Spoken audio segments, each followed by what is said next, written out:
Happy New Year and welcome back to the David F. Haas podcast. In this podcast, I am going to dive into awakening your highest potential, and I'm going to go through 3 key steps I think that are crucial for you to attracting the life of your dreams. So if you're feeling stuck, if you're feeling motivated maybe to get 2025 off to the right start, this is the podcast for you. Okay, so it's 2025, it's a new year, and this is like always a great time when people are feeling motivated to like take a look at what it is that you really truly want and what it is that's blocking you from achieving that potential. And so I was just basically reflecting on this, and I was like, hey, I'm feeling 2025 and I'm feeling that people want to really get after it. Quarter century, it's kind of like a milestone. And so I'm like, okay, what is it that people really need to achieve the life of their dreams? And so I think the first thing that you need to do is you need to get clear on what it is that you want. And you can do this using this tool. So you basically write out the top 3 things that you want out of life. You know, and if I'll kind of do my own example as I go through this podcast. It's like top 3 things I want: health, wealth, and enlightenment would be my top 3. And so if you just take a second as you're listening here to write out those 3 or think about those 3 things that you want out of life, then what you can do is you can say, if I were to achieve one of these, which one of these would make the other 2 automatically happen? And so when I look at that, I think personally, I go to health. And so if I were to get my health in check, if my eating habits were good, if I was in good physical shape, I would have more energy to fulfill my wealth goal. And it would also keep me clear-minded to fulfill my enlightenment goal. So it's like, if I just get my health on track, everything else should fall into place. And so this is a great tool to understand what it is that is the most critical that will allow you to create the biggest amount of impact in your life for the smallest amount of effort. Now, obviously, let's say getting into great shape isn't a small amount of effort, but it will be like the domino to kind of like topple all the other dominoes that were on that list. So that exercise will just get you clear. And this is what I think a lot of people miss, is that they just don't get clear on what it is that they really want. It's kind of like floating in the middle of the ocean and you have no idea where you are and you have no idea where you're going. And so we need a GPS, and a GPS is only good if you have 2 points, where you are and where you're going. So the first would be a reflection of like what's not working, and to kind of look at like all the things like, you're not eating good, you're broke, your relationships suck. So just to kind of like get really clear on what is not working, and then to get clear on where you want to go. You can do that by using that mechanism of like the top 3 things and which one will move the needle most. So now that you've kind of like determined, okay, let's just use my example, we're going to go for health.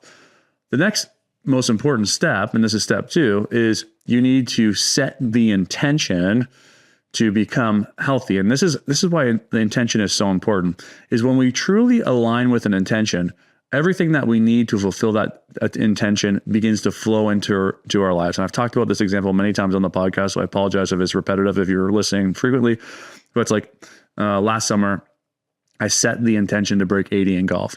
And with that intention, because it was like this true intention, I believed I could do it. And I was motivated by that intention to break 80.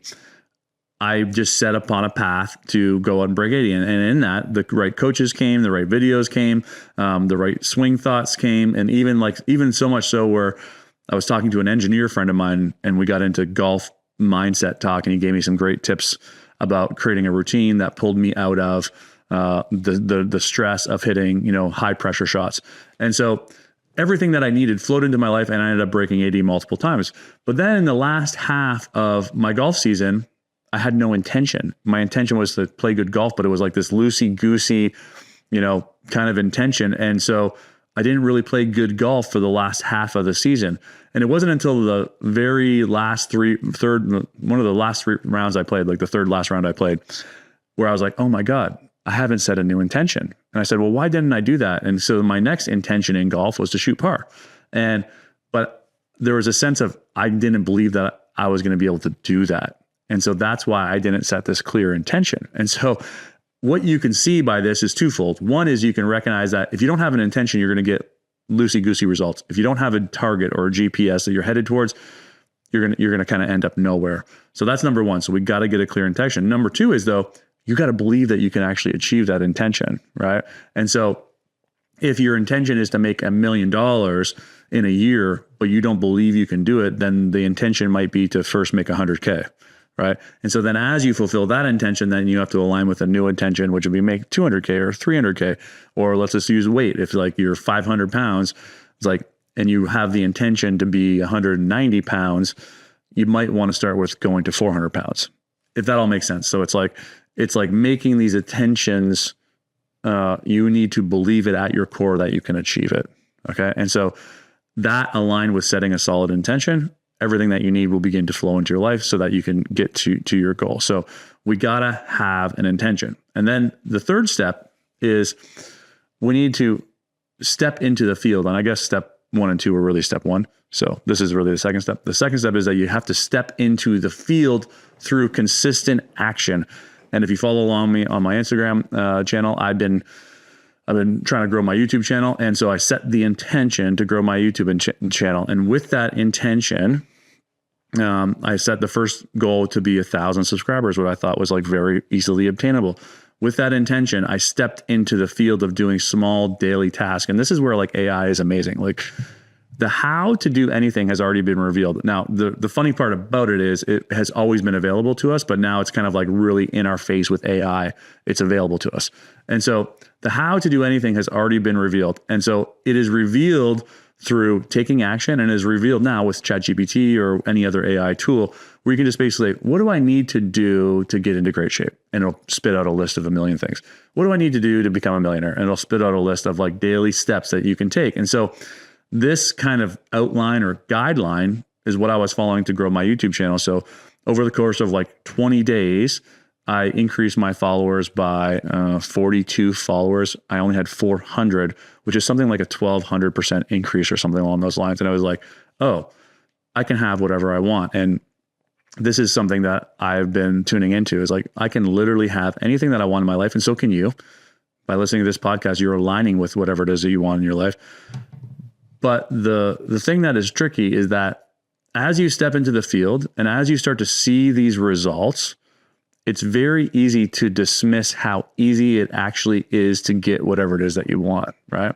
And so it's like the things that grew my YouTube channel in 20 days to, by 1,200%, 40 new subscribers, they were all simple stuff. It was all so simple.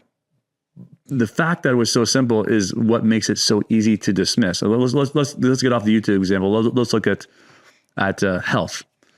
It's like getting into good shape is really, really simple. It's just doing small, daily, consistent tasks.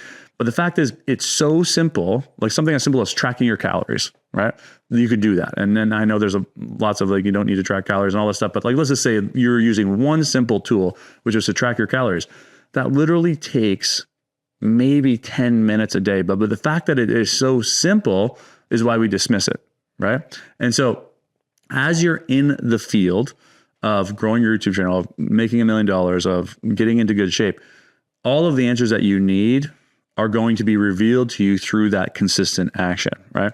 And another great tool that you can use to uncover what the actions that you need to take are is you can do this journaling exercise where you write out, why am I so in shape? Or why am I so wealthy? Or why am I so famous? Using the YouTube example.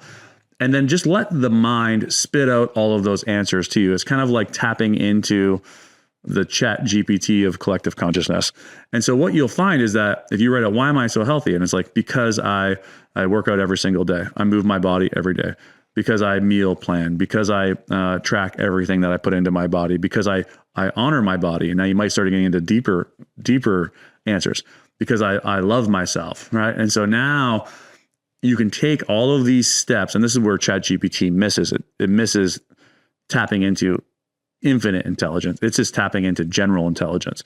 Whereas when you get outside of the mind doing this exercise, you can tap into infinite intelligence. And that's where you'll start getting these answers that are deeper, right? So it's like, if I wrote out, because I love myself, then that would mean if I'm not in shape now, it means that I don't love myself now. So that could lead me down a rabbit hole of why not, right? And so just by taking that list, whether it's from ChatGPT or by tapping into infinite intelligence, you now have action steps, right? So every single day you could look at one of those items on the list, and let's just say it was because I love myself.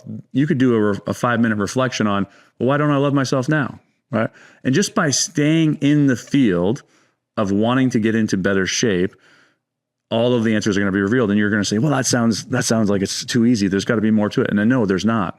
And that is it with anything that you want to do in life. It's actually so easy, and we don't want to believe it's easy. We want to believe it's hard and it's a grind and it's a hustle, but it's not. It's just doing the small daily actions, remaining in the field. And by remaining in the field, everything is revealed to you.